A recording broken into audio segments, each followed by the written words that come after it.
여러분 생일이 언제이신가요? 생일? 네. 속으로 얘기하세요. 생일 있으시면 어떻게 생일을 이렇게 잘 차려 드시나요? 잘 하시나요? 저는 나이가 조금씩 들어가면서 뭐 생일이 그저 특별하겠어. 그냥 오늘 맛있는 반찬과 음식이 나오면 내 생일이다 라는 마음으로 그렇게 살아갑니다. 근데 가끔씩 그래도 내 생일을 좀 알아줬으면 그럴 때가 있죠. 특별히 우리 자녀들에게 그런 마음을 좀 들어요. 우리 자녀들이 좀 이제 철이 들고 그래서 우리 아빠 엄마 생일을 좀 기억했으면 좋겠다 그런 마음이 좀 들더라고요. 그래서 생일날 이번에는 그 코로나 때문에 애들이 학교를 안 갔잖아요. 그래서 아침에 제가 일찍 새벽기도 일찍 일어나고 목양실에서 말씀 준비하고 기도하고 이렇게 있었는데 아무런 얘기가 없더라고요, 우리 애들이. 그리고 점심이 지났는데도 아무런 얘기가 없더라고요. 그래서 내가 속으로 아이고 그렇지 그런 생각을 하고 있었는데 갑자기 오후 때에 하나님 저를 위로를 해주는 거예요. 목사님 생일 축하합니다. 딱 우리 성도가 보낸 거구나. 딱 보니까 우리 성도가 아니에요. 왜냐하면 그 뒤에 누가 또 연속으로 해서 7, 8개가 왔는데 거기 아버님 생일 축하합니다. 우리 성도 중에 저를 아버님이라고 부르는 사람 한 사람도 없죠. 그래서 누가 보냈는가 보니까 7, 8개가 생일 축하한다가 하트도 보내주고 막 이렇게 해서 보내더라고요. 딱 누가 보내냐 보니까 유민이 친구 누구. 그러니까 우리 딸 친구들이 7, 8명이 저한테 아버님 생일 축하합니다. 목사님 생일 축하합니다. 딱 보내준 거예요. 얘네들이 나를 잘 모르는데 왜 이렇게 보낼까? 그러니까 맨 끝에 저희 딸이 메시지 보냈어요. 아빠 생일 축하해요. 이번에 아빠 생일이라서 좋은 거 준비하려고 그러는데 돈이 없어요. 그래서 미안해서 친구들한테 우리 아빠한테 좀 생일 축하 한번 좀 보내라. 너 우리 집에 왔었으니까 우리 아빠 아니까 한번 보내달라 해서 얘기를 했더니만 친구들이 다 오케이를 해가지고 저한테 이렇게 보냈다는 거예요. 그래서 아빠 미안해요. 다음에는 좋은 거 선물해 줄게요. 이렇게 했다고요. 그래서 제 마음에 아이고 문자로 때우는구나 이런 마음이 아니라 너무 행복했어요. 제가 그동안 정말 우리 자녀들 잘 컸구나. 내가 그동안 받은 선물보다 아주 너무 마음에 감동이 있어서 내가 우리 자녀들이나 우리 식구들한테 얘기하지 않았지만 목양실에서 정말 울컥하더라고요. 하나님 너무 감사하더라고요.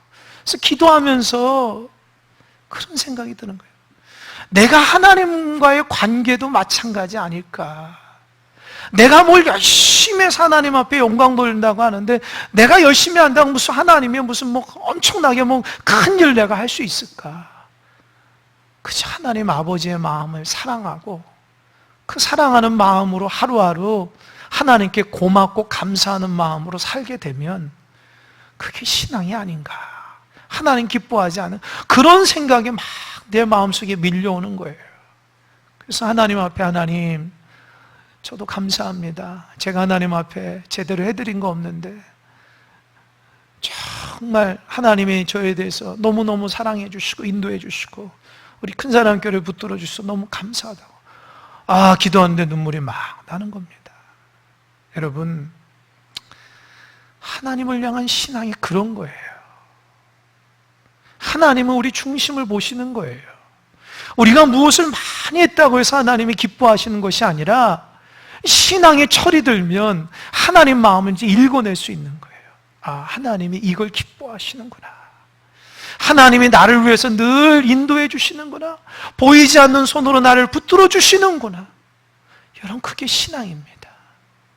여러분 그런 마음으로 살아간다면 우리 주님이 얼마나 기뻐하겠어요. 육신의 부모도 돈이 없어서 아버지한테 좋은 선물 사주고 싶은데 못하다가 고민하다가 친구한테 우리 아빠한테 좀 문자 좀 해보라고, 아빠 생일이니까. 그 마음을 받는 그 아빠의 마음이 얼마나 행복하겠어요. 하나님도 마찬가지입니다. 늘 우리가 부족하고 연약하고 죄인이지만 하나님이 늘 우리를 지키시고 인도하신다는 그 사랑의 마음을 마음속에 깨닫고 살게 되면 여러분, 그게 행복함입니다. 여러분, 우리 주님이 좋으신 분임을 믿으시기 바랍니다. 그런데 우리는 엉뚱하게도 하나님 앞에 그런 마음을 들이지 않고 그저 교회 왔을 때만 하나님 생각하는 사람들이 있는 것 같아요. 그러면 안 돼요. 일상적으로는 늘 하나님이 나를 생각하고 붙드시고 인도하신다. 신앙이라는 것이 무슨 형식적인 것이 아니라 하나님의 마음과 내 마음이 딱 만나는 게 신앙입니다. 여러분, 질문 하나 할게요. 여러분 정말 하나님 사랑하십니까? 여러분 정말 하나님 사랑하십니까? 여러분, 그 마음으로 살아가는 여러분 되시길 바랍니다. 우리가 부족해도 우리 하나님 우리를 지키시고 인도하시는 분이에요. 그 주님을 향한 그 사랑의 마음을 잊어버리지 않길 바랍니다. 때로는 우리가 신앙생활하면서 어렵고 힘들 때 참 하나님께 부르짖고 좀 하나님 앞에 마음을 드리고 그럴 때가 있어요. 평탄할 때는 몰랐는데 어려움을 탁 당해보니까 하나님 없이는 안 되겠다 생각해서 막 하나님 앞에 기도하고 하나님 살려주세요, 하나님 붙들어주세요, 하나님 인도해주세요. 그렇게 하나님 앞에 막 붙듭니다. 그리고 그 문제가 하나님 은혜 가운데 해결되면 이윽고 하나님이 우리 가운데 평강을 주세요. 그런데 때로는 이 평강을 주시면 처음에는 하나님이 주셨다 생각하는데 나중에는 내가 잘 돼서 그런 줄 알고 교만하게 하나님 앞에 감사를 잊어버려요. 하나님 까맣게 잊어버리고 내 마음대로 막 살아갑니다.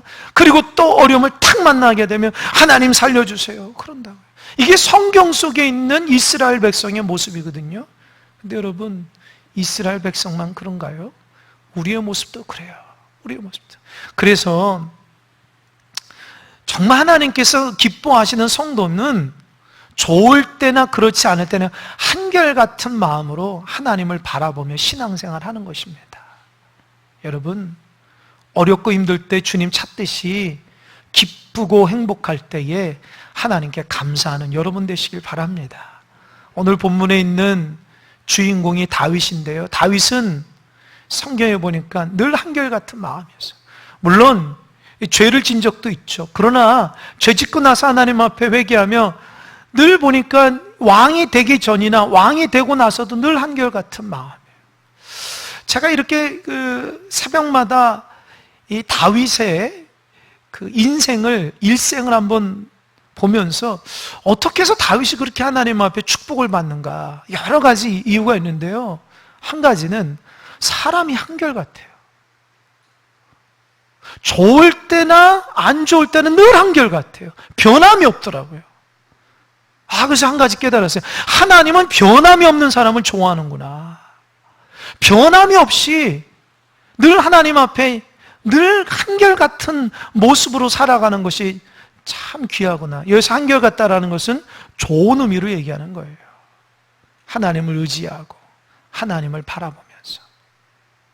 다윗이 사실 그렇게 될 수 있었던 것은 22년 동안 훈련받았기 때문입니다. 혹시 여러분 중에 하나님 앞에 훈련받는다 그렇게 생각하신 분들 있습니까?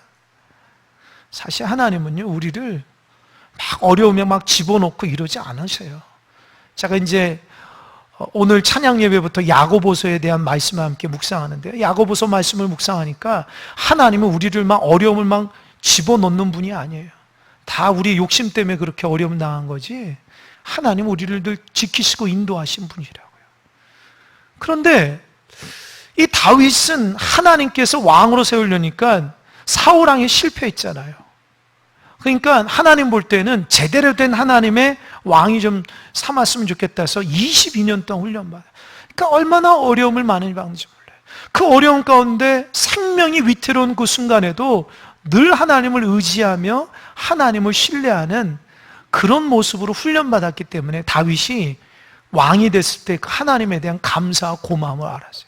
자기는 왕이 될 수 있는 그런 제목이 아닌데도 하나님의 은혜로 됐다는 걸 알았어요. 그래서 하나님께 감사해서 여러 가지를 했는데, 지난 시간에 얘기했죠. 가장 하나님의 기쁨이 되는 게 뭐냐면 하나님의 언약궤를 다윗성, 예루살렘 성으로 옮겼어요. 그 하나님의 언약궤가 70년 동안 방치되어 있었어요. 저는 말씀을 묵상하면서 도대체 이스라엘 백성이 하나님의 사람인가? 하나님의 민족이라면 70년 동안 하나님의 임재를 상징하는 언약궤를 저렇게 방치할 수 있는가? 그러니까 이스라엘 백성이 하나님께 신앙생활 잘 못했다고요.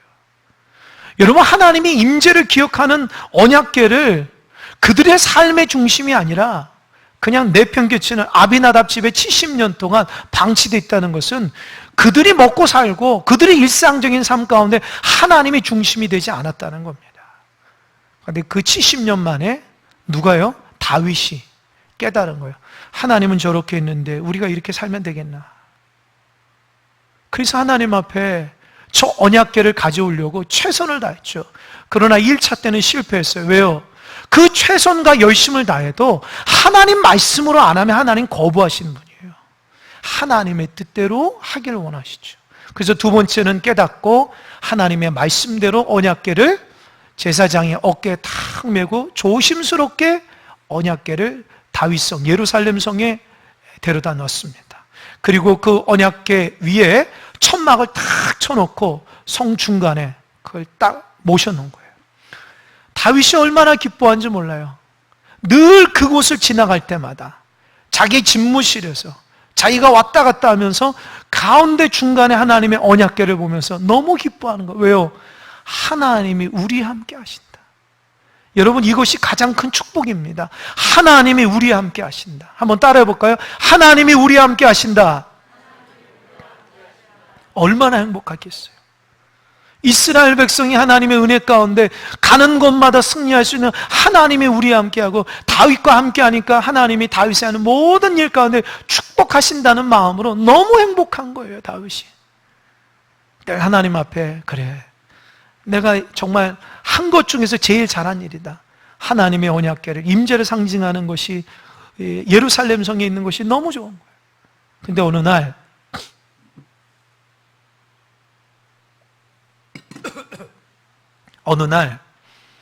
그 언약궤를 딱 보는데 천막을 보면서 그 안에 언약궤 있는데 갑자기 어떤 생각이 확 들어가냐면 다윗이 눈물을 흘리면서, 뭐 성경 보면 눈물을 흘렸다가 얘기는 안 하지만 제 말씀에 묵상하면 눈물을 흘린 것 같아요. 언약궤를 딱 보면서 하나님께 너무 감사한 거예요.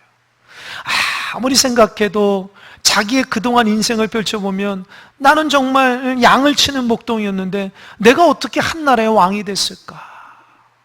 너무 감사한 거예요. 감사의 눈물을 흘리고 또 그것도 감사한데 하나님이 저렇게 다윗성 나와 함께 저기서 있으니 너무너무 행복한 거예요. 감사의 눈물을 흘리다가 어떤 생각이 드냐면, 그런데 나는 이렇게 멋진 집에 살고 있는데, 나는 이렇게 백향목으로 진 아름다운 궁전에 살고 있는데 하나님은 저렇게 초라하게 텐트에 천막에 살아야 되겠나? 이런 마음이 확 들어가는 거예요. 다윗이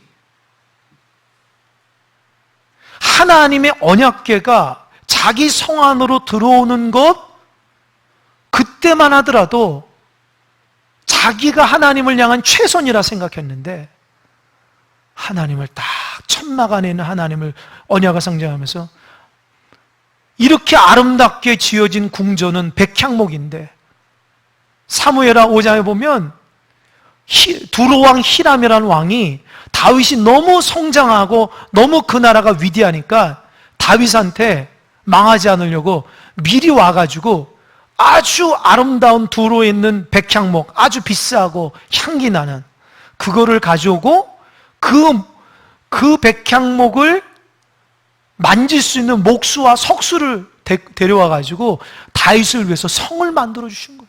성을 만들어 줬어요.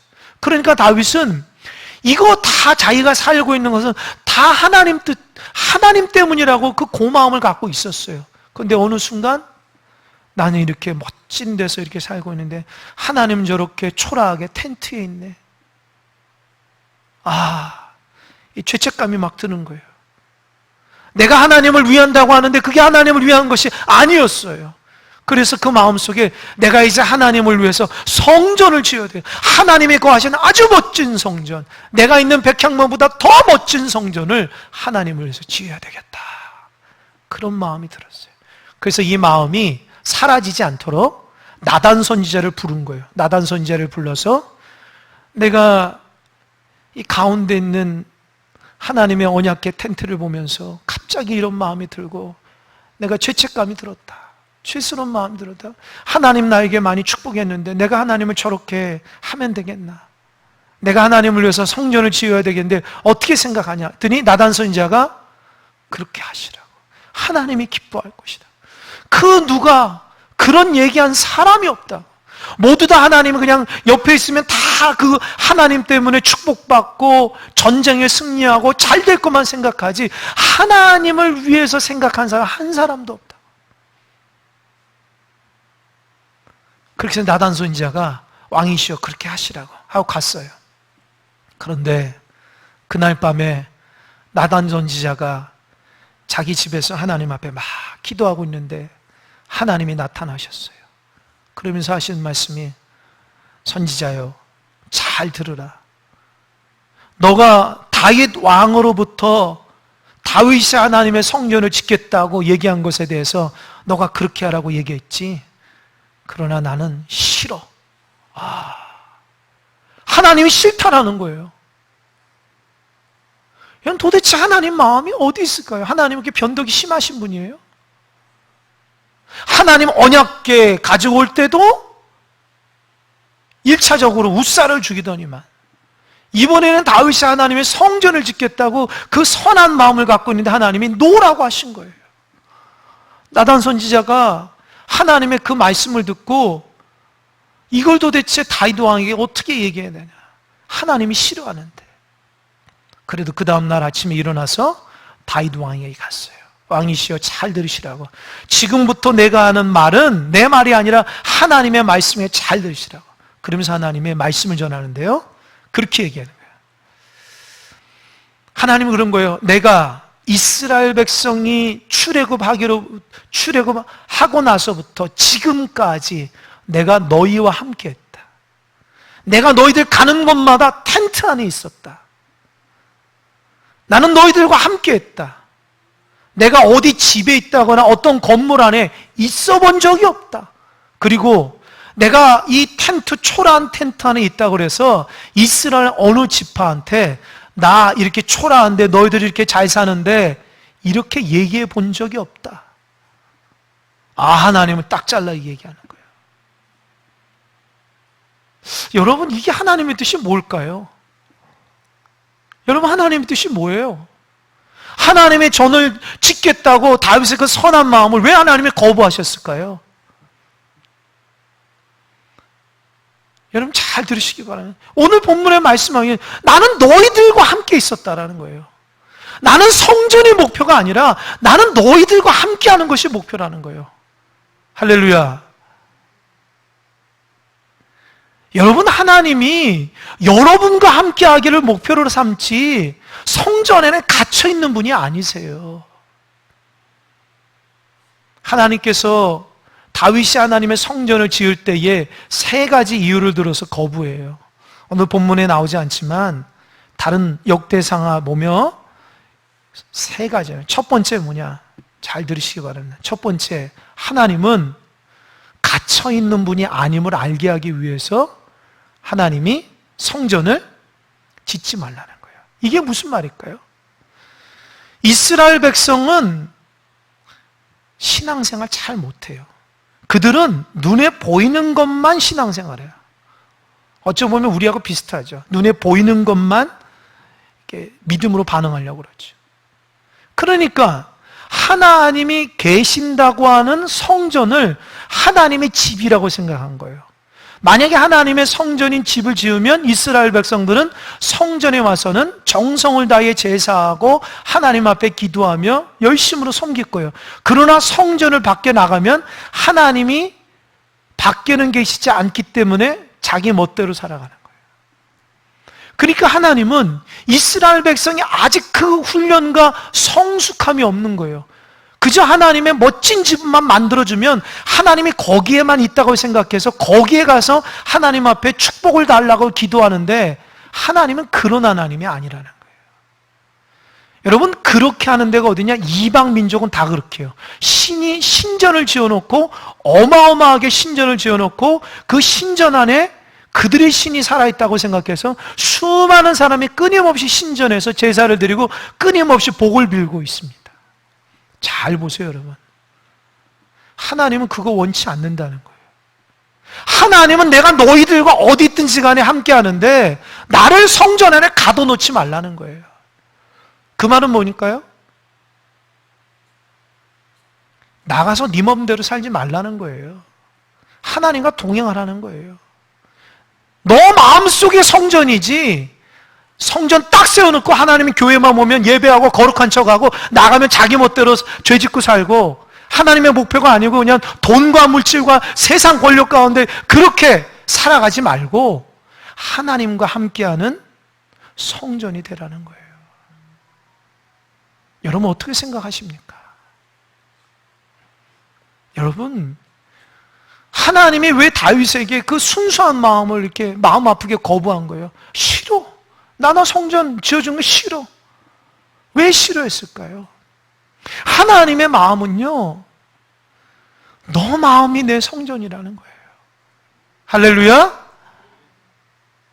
신앙인이 교회 중심으로 산다 하면서도 교회에서는 직분자고 교회에서는 뭐 봉사하고 신앙생활 잘하는, 나가서는 직분 다 뗍니다. 내 마음대로 욕심대로 살아가요. 세상 방법대로. 하나님 앞에 기도 안 합니다. 성경을 알지만 그 성경의 원리대로 내 삶을 이어가지 않습니다. 세상 사람보다 더 높아지려고 하고 더 많은 걸 가지려고 하고 세상의 원리대로 하나님의 원리는 다 잊어버리고 그렇게 살아가고 주일날 오면 나는 하나님의 백성이라 또 얘기하는 거예요. 여러분, 하나님의 성도가 뭘까요? 여러분 안에 여러분 자체가 하나님의 성전이라는 거 잊지 마시기 바랍니다. 여러분 성전이라는 거, 성전. 하나님 그거 알고 싶어서 아직 이스라엘 백성이 성숙하지 못하고 교회만 짓고 성전만 지으면 뭐예요? 그 성전과 내 마음의 성전을 구분하지 못하니까 하나님이 노하신 거예요. 하루하루 살아가면서 여러분 거룩한 성전의 삶을 살아가는 여러분 되시길 바랍니다. 두 번째, 하나님은요, 왜 거부했냐? 이스라엘 백성이 평화의 시대를 맞은 지 얼마 되질 않아요. 그러니까 성전을 짓는데 얼마나 많은 재료가 들겠어요. 성전 안을, 솔로몬 성전을 지었을 때 성전 다 금으로 했거든요. 그 어렵고 힘든데 금이 어디 있어요? 전쟁 가운데 힘들었는데 목재가 어디 있어요? 다 준비해야 되잖아요. 그러니까 하나님이 아직 준비가 안 됐으니까 좀 미뤄둔 거예요. 놓으라고 한 게 아니라 미뤄둔 거예요. 하나님은 우리의 형편을 다 아신다는 거예요. 그렇다고 해서 여러분, 다윗이 하나님이 미룬다고 해서 그럼 내 후손이 알아서 하겠지 그랬을까요? 아니에요. 다윗이 성전을 후손인 솔로몬이 지을 때에 솔로몬이 갖고 있던 성전의 모든 재료들은 다윗이 다 모아놓은 거예요. 여러분, 그거 아시기 바랍니다. 다윗이 두 손 놓은 게 아니에요. 후손한테 그냥 떠넘긴 게 아니에요. 다윗이 하나님의 말씀을 듣고 나서부터 그때부터 하나님 앞에 성전을 지으려고 다 모아둔 거예요. 그러니까 다윗이 얼마나 깨끗하고 순수해요. 세 번째, 하나님께서 왜 성전을 다윗이 짓는 걸 거부하냐면 다윗은 전쟁에 능한 자고 장군이에요. 칼로 수많은 사람을 죽인 사람이에요. 그러니까 그의 손에는 수많은 사람의 피가 묻은 손이에요. 그 전쟁에서 피 묻은 손을 가지고 하나님의 거룩한 성전을 짓기에는 부족하다는 생각한 거예요. 합당하지 않다 생각해요. 사람을 죽이고 사람을 밟고 가고 사람을 이기려고 했던 그 거룩하지 못한 손으로 하나님의 성전을 짓는 거 하나님 원치 않은 거예요. 깨끗하고 거룩한 마음으로 하나님의 영광을 위하는 마음으로 성전을 지어야 됨을 하나님이 약속하신 거예요. 그러면 세 가지 예를 들어서 다윗이 하나님 성전 짓는 걸 거부하셨어요. 사실 거부가 아니라 미룬 겁니다. 정확한 표현은 미룬 거예요. 누구한테요? 그 후손한테요. 그러면 하나님이 다윗의 그 순수함, 어느 날 성 안에 있는 하나님이 계시는 천막을 보면서 나는 이렇게 잘 살고 있는데 하나님 저렇게 사는 그런 그 순수한 마음으로 눈물을 흘리며 하나님의 성전을 짓겠다고 하나님 그 순수한 마음을 거부하셨을까요? 아니라는 거예요. 오늘 집사님께서 읽은 이 본문에 보면 네 가지 축복을 주세요. 네 가지 축복. 왜 그래요? 하나님의 그 순수한 마음 받으셔. 첫 번째는 뭐냐? 하나님 그래요. 내가 너를 양을 치는 목동에서 이스라엘 왕까지 만들어 주었다. 내가 너를 책임졌다. 앞으로도 너가 이 왕으로서 진무할 때에 가는 곳마다 내가 너를 승리케 하고 지켜주실 것이다. 그러면서 내 이름을 위대하게 만들어 주리라. 아멘? 그렇게 하신 이유가 뭐냐는 거예요. 다윗이 하나님의 성전을 지은 게 아니라 성전을 지으려고 하는 그 순수한 마음만 받으셨는데도 하나님은 그를 위대하게 만들어 주신 거예요. 할렐루야. 여러분, 복 받은 사람은 달라요. 복 받은 사람은요, 하나님을 위하는 마음으로 삽니다. 어떻게 하든지 하나님 영광 돌리고 어떻게 하든지 주님 앞에 작은 것이라도 마음 씀씀이를 갖고 있는 사람들이 하나님께서 그를 축복하고 인도하심을 믿으시기 바랍니다. 여러분, 하나님은 그런 자의 하나님이십니다. 마음 중심으로 하나님을 사랑하고 하나님 앞에 그 마음 씀씀이 하나를 탁 뜰 때 하나님 위대하게 만들어요. 두 번째로는 하나님이 그렇게 얘기해요. 내가 너 후손 중에 성전을 짓게 만들겠다. 그게 누구죠? 솔로몬 왕이죠. 그러면 솔로몬 왕에게 내가 그에게 성전을 짓게 얘기해야 되는데 성경에서는 그 부분이 아니고 더 엄밀하게 얘기해요. 한번 볼까요? 14절 보세요. 14절 다 같이 시작. 나는 그에게 아버지가 되고 그는 내게 아들이 되리니 그가 만일 죄를 범하면 내가 사람의 매와 인생의 채찍으로 징계하려니와. 저 좀 보세요. 하나님이 다윗의 후손 솔로몬에게 집을 짓게 하는데 그것으로 그치는 게 아니라 성전을 친 다윗을 내가 아들 삼겠다는 거예요. 내가 아버지 되겠다는 거예요. 여러분, 아들과 아버지가 어느 때에 딱 되냐? 자녀가 죄를 졌을 때에 사람의 매와 인생 채찍으로 깨닫게 하는 게 그게 아버지입니다. 죄를 졌는데도 가만둔다, 알아서 한다. 그건 하나님 아버지 아니에요. 하나님께서 다윗을 보고 솔로몬을 보고 죄를 졌을 때에 사람의 매와 인생 채찍으로 깨닫게 해주신다. 그래서 그 성전 안에 합당한 사람으로 만들어준다는 거예요. 할렐루야? 할렐루야? 하나님은 솔로몬의 성전 그냥 건물만 짓는 것이 아니라 성전 안에서 하나님 앞에 합당한 사람 만들어준다는 거예요. 자, 제가 이 말씀을 읽으면서 너무 감동을 드는 거예요. 하나님은 건물이 중요한 게 아니라는 거예요. 성전 안에 믿음의 사람으로 합당한 사람으로 만들어준다는 거예요. 여러분, 교회 다니면 뭐 하냐는 거예요? 교인답게, 성도답게, 하나님 백성답게 믿음으로 살아가야지 하나님이 기뻐하신다라는 거예요. 할렐루야? 여러분, 이게 참 중요합니다. 제가 말씀 읽으면서 참 감동이 와요. 하나님은 처음부터 끝까지 건물에 있지 않아요. 건물 안에 하나님이 거하시는 곳에 합당한 사람으로 있기를 원하신다는 거예요. 여러분, 이게 참 우리 자신이 하나님 앞에 부끄러운 모습 중에 하나예요. 목사랍시고 장로랍시고 권사랍시고 집사랍시고 그게 중요한 게 아니에요. 그렇게 살아가는 게 중요한 거예요. 교회 수많은 봉사에도 거기에 열심히 일하고 그게 중요한 게 아니고 하나님 앞에 합당한 사람이 중요한 거예요. 하나님이 나를 세웠을 때에 하나님 원하신다는 것은 하나님의 합당한 사람으로 살기를 원한다는 거예요. 할렐루야? 할렐루야? 한번 고백해 보세요. 우리가 정말 그렇게 하나님 합당하게 믿음으로 살고 있는가? 하나님의 원하신 뜻이 뭔가? 세 번째로는 하나님이 승리한다는 거예요. 그리고 다윗 너 왕과 너의 후손들을 영원히 지켜준다는 거예요. 사울 왕 때는 하나님 말씀대로 살지 않아서 아웃시켰는데 이제 너는 내가 너를 지켜주겠다는 거예요. 너의 후손을 끝까지 내가 너를 책임져 주겠다는 게 얼마나 큰 축복입니다. 그게 왜 그러냐는 거예요. 여러분, 다윗이 축복받은 이유가 뭐죠? 성전 지어서가 아니라 성전을 짓겠다고 하는 그 순수한 마음만 받았는데도 이렇게 축복이 있는 거예요.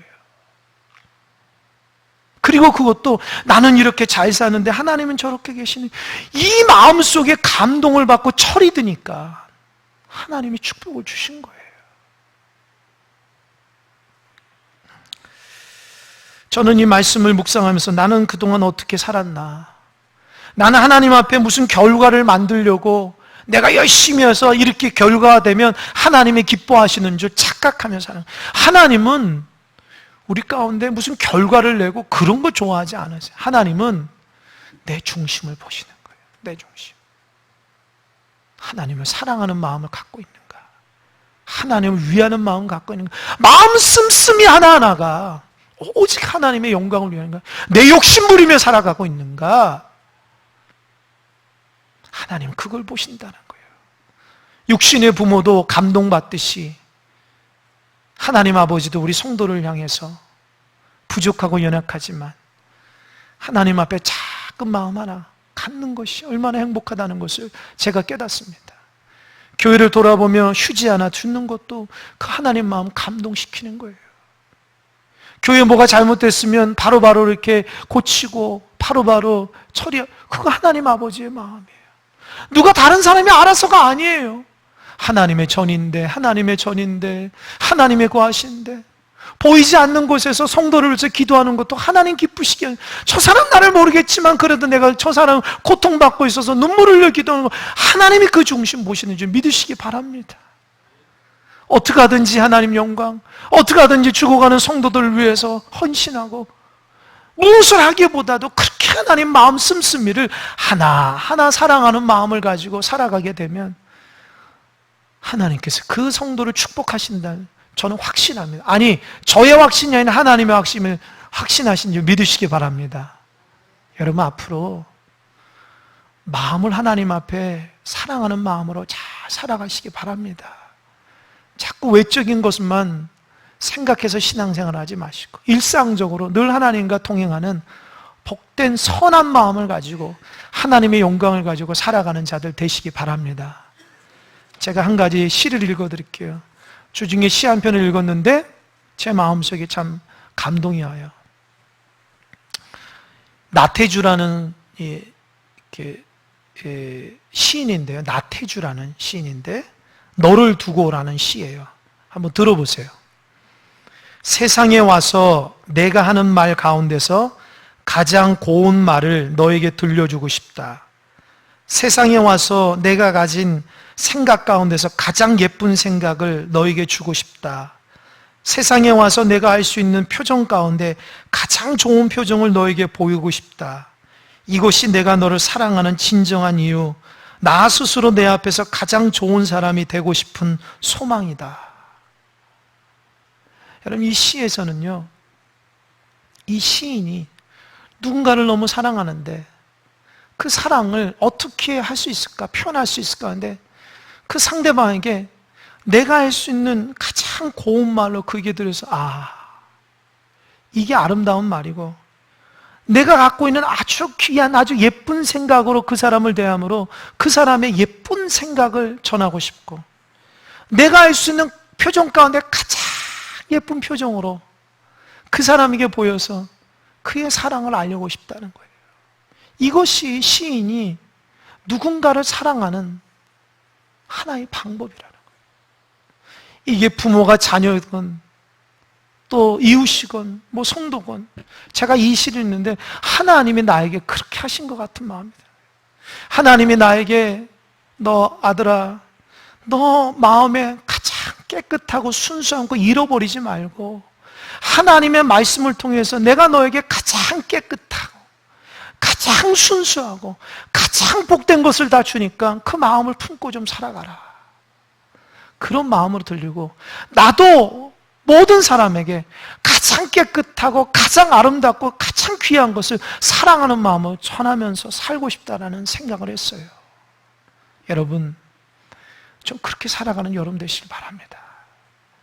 하나님의 그 순수하고 깨끗한 마음, 처음 예수 믿었을 때에 그 눈물을 흘리면서 예배드렸던 그 순간 기억하십니까?